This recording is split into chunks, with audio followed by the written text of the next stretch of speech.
Maayong adlaw sa tanan. Magluto tayo ng ginisang pichay na may kasamang tokwa. Ayan na guys, gisa natin ang ating sibuyas dahil wala tayong bawang. Sibuyas na lang at syempre lagay na rin natin ang ating kamatis.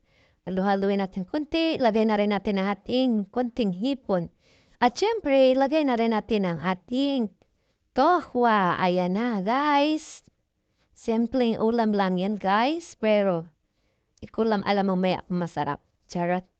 Lagyan natin ng asin, lagyan na rin natin ng paminta, syempre, lagyan na rin natin ng konting magic syrup.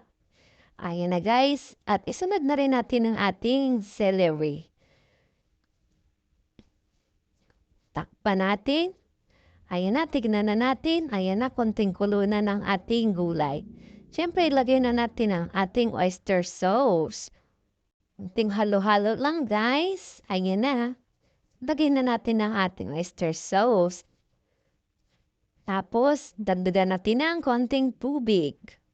Siyempre, takpan na rin natin. Pagkakulo niyan, guys, ayan na, kulo na. Na natin. Bango. Ayan na, guys. Luto na ang ating hipon at siyempre yung ating kamatis, durog-durog na din. Naluto na rin siya, pati ang ating tokwa. Siguro yung lasa niya nanonood na. Ayan na, ilagay na natin ang ating pichay. Fresh na pichay guys. Kunting halo lang. Takpan natin ulit. At ayan na guys, kumukulo-kulo na ang ating ginisang gulay with tokwa at hipon. Ayan na.